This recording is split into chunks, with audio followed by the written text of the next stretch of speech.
one of the biggest things happening in Vancouver on the cultural side is the film festival, as Janet Smith mentioned earlier. And the Vancouver International Film Festival attracts, over 150,000 viewers to its films. And it's one of the biggest film festivals in the world. This week in the Georgia Strait, we're featuring it. On the cover, we have Lance Armstrong, the cyclist, because there's a documentary showing called The Armstrong Lie. And the director actually started out doing a documentary about Lance Armstrong, who won the Tour de France 7 times, and he had cancer, and it's this incredible story. Well, then it turned out he got in the middle of a huge performance-enhancing drug scandal, and in the end, he's been stripped of a lot of his awards and trophies, and it's kind of the downfall of Lance Armstrong, which wasn't what the director intended on doing at the beginning. So this is one of the films that's creating a buzz. People may not know this, but Lance Armstrong actually won one of his first victories was in Vancouver, which was the Tour de Gastown in the early 1990s. He was this very thin 19-year-old kid who blew past the pack and won the Tour de Gastown, went on to great fame and fortune, but now he's fallen on hard times and is not held in high regard because of the performance-enhancing drug scandal.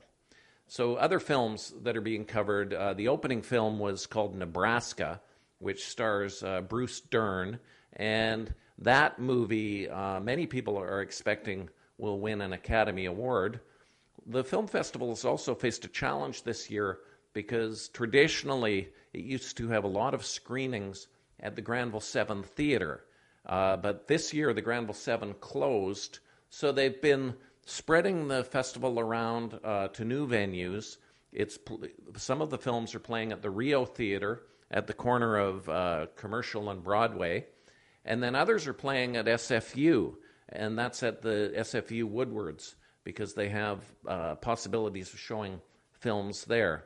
So the film festival will be attracting huge numbers of people. It's one of the major cultural festivals in Vancouver, and they show films from around the world. So if you like Turkish films, Algerian films, Iranian films, Latin American films, there's no better place to go in Vancouver than the local film festival.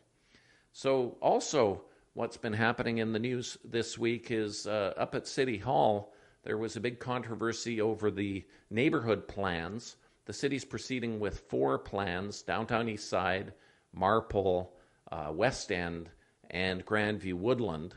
And what the city has done in response to the public outcry is it's proposed a citizens' assembly for Grandview Woodland.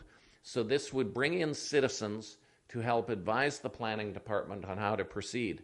I take that as a sign that the planning department really encountered fierce opposition, particularly to the proposal of a whole bunch of towers near the Broadway Commercial SkyTrain station. So it's a citizens' assembly plan there. Out in Marpole, where there's been intense opposition, the planning department has proposed taking a certain area of Marpole from Heather to Cambie and between 59th and 69th Avenue out of the plan, but some of the residents are resisting that. In the West End, there aren't any changes proposed. And then in the downtown east side, some of the design guidelines will be dealt with afterward. So there have been some minor tinkering in the downtown east side, but the residents, they held a demonstration, people coming from all 4 communities at City Hall recently. So it's a sign that not all is well in terms of the City Council's relationship with the neighborhoods. I'll close with a story about an apology that was offered to Japanese Canadians by Vancouver City Council, and this is connected to the internment of the Japanese Canadians in 1942 in Vancouver. There were about 25,000 Canadians of Japanese descent at the time. What happened was a couple of months earlier, the Japanese bombed Pearl Harbor. That resulted in a declaration of war. Of course, in Asia, the Second World War began way back in 1931. It had been going for a long time, up until 1941. So the Japanese, people of Japanese descent were herded up, taken to the interior, put in camps, and they weren't released until after the war. Well, now the Vancouver City Council has issued a formal apology for doing that. All of their goods were seized and sold off. So that's part of reconciliation. It came out of Reconciliation Week, and there was a lot of emotion up at City Council when the apology was approved by the council unanimously. So for WOW TV, I'm Charlie Smith, editor of the Georgia Straight, and thanks for being with us.